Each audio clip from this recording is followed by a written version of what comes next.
Hi everybody, this is Hero back with another Dragonflight video, and we're taking a look at Arcane Mage 10.1 PTR, and I have for you a kind of unusual single target build for PvE.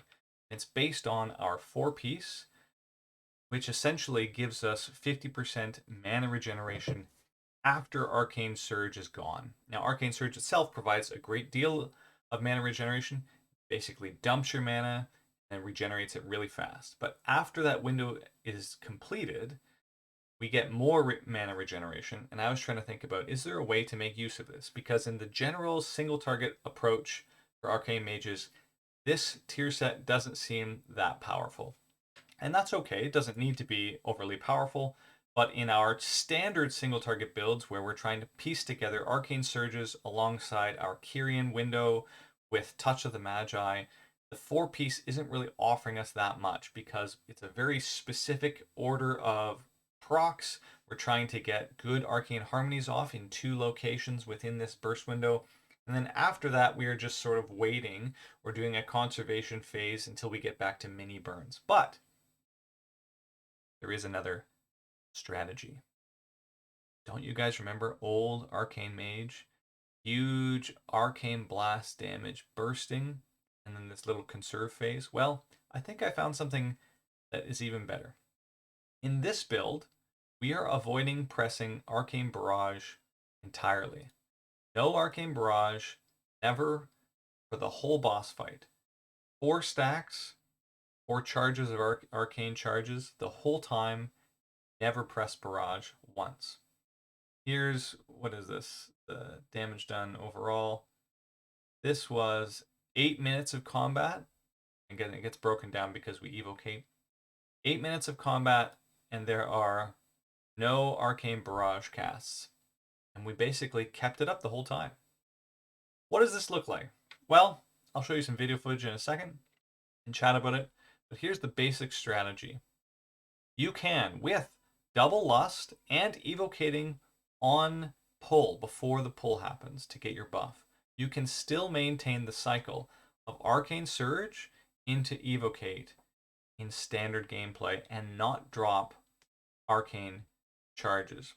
What you're essentially doing is you're feathering the clutch on 70% mana by going back and forth between Missiles casts and Arcane Blast casts, feeding in a few Arcane Orbs, and using your gem at the right time to maintain that 70% threshold as long as possible. The opener is a touch scuffed, meaning it gets really close, and I'll show you in a minute what I mean by that, to going down to 0 and having to cast Barrage.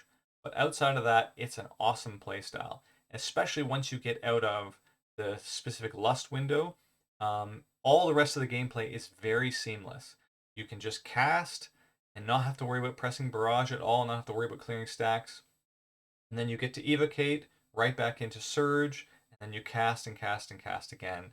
You're shifting power, bringing you back cooldowns at the right time. So here's what it looks like on pull. Again, this is double lust. I'm evocating before pull, so I don't have access to get mana regeneration back outside of the Surge and the 4-piece benefit. So here we go. We open with a couple blasts, get to 4 stacks, press lust, go into Surge, and then we are blasting as much as possible. We've used our mana gem one time, and we're trying to feather in that window. See here, I cast a couple of arcane missiles just to keep me in that 80% range. You can see the number flying by there.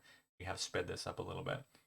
Once we get out of that range, we get shifting power going to make sure our evocation is going to line up properly. Then we are just feathering back and forth using missiles and arcane orb charges as we slowly work our mana down. And as I said, because of the double lust, we're likely going to hit bottom a little close in this very first pull, but then the rest of the gameplay is fine afterwards. And we don't have to have this mega conservation phase where we fire off arcane barrages. Instead, we can just blast. Here comes evocation, back up. You'll see our arcane surges coming up right around the timer. We'll cast a few spells here and get a little bit below, but then once it's up, off you go. Here comes Surge into Mana Gem, and then 1 missiles to get us into the 70% range, and then we're trying our best to just blast as much as possible.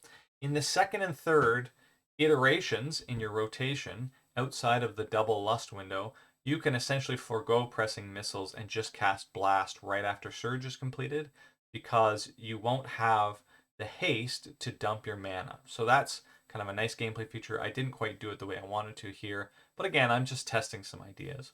The point is, I think this is an 8-minute long session here of just casting, and it works perfectly. Outside of that small blip at the beginning where maybe I should have cast a few more missiles instead of casting Blast, it's something you can sort out for yourself. This works even if you take all the haste stuff and go to town on it. What makes this build interesting? Number one, it's a lot less complicated than the single target for Arcane Mage currently in 10.07. Secondly, you can line up 1.5 minute trinkets, and they are very consistent every single time, with 3 minutes if you'd like. I think I'm using Iridius Fragment in the video, so every other surge I'm getting a huge bump. So it's really consistent. It has a very predictable outcome. You have evocation into surge every time, and you'll always get back there. You never have to cast Barrage. That's that's amazing. And you get a lot of movement skill stuff to go along with it. So you get foresight, which essentially is if you're standing still for 10 seconds, which we are a turret for a lot of this, you get some movement. If you need to move, you have a lot of options that are generally speaking available. Slipstream being one of the chief ones, so you can cast your missiles while moving. You also have your standard stuff like blink plus displacement. You have alter time, all the good mage stuff. You even have, your invisibility stuff to move around quickly if you want to. The build brings me back to the old days of casting Arcane Blast like crazy. And not everyone's going to like this. And I'm not saying, by the way, that this is going to be the top simming spec. But one thing I will say is you get an extended burst window, especially in the opener, with a lot of Arcane Blast production. And that does a ton of damage while within Enlightened and also due to Prodigious Savant. Remember, on the PTR, I do not have access to the great gear. It's not like 440, which is sort of normal mythic rating. Or, yeah, I'm not sure if this is heroic or if it's mythic, it's 440. I don't have good stats. I've got versatility when we want really a ton more mastery and crit to take advantage of Savant. There are so many cool things going into this, not to mention that it's just really easy to understand what you're trying to do. You just get ready, make sure you have your mana gem ready to rock and roll. On pull, we just evocate, we go into our rotation, and off you go. It's as simple as that. Blast into double orb. We lust, and off we go. You can even move a little bit in the opener if you want. I'm trying to stay within 70%, and you can see here I just have enough to do it.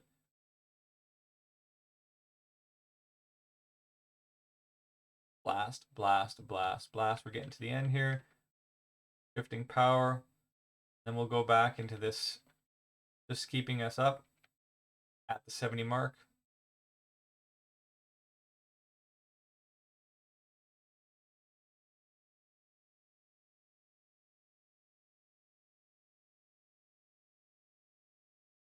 Very easy, guys.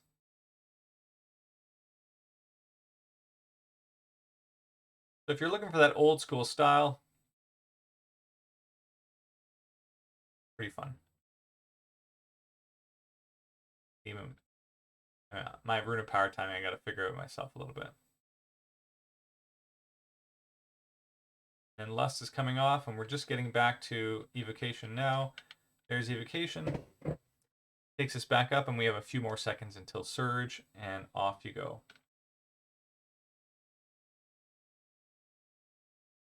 There we go. Surge is ready. Mana gem. We don't even actually need to do the missiles. Like I said before, I maybe didn't need to do that missiles because we'll hit 100% mana here in a second. Big, big crits. If you guys remember these huge crits from back in the day, it's a lot of fun. Like, well, but can't we use all those other pieces? You can. But one of the things that's interesting is it kind of gets into the way because you want to be casting Barrage. So you have to build your whole kit around Barrage if you're going to use Arcane Harmony.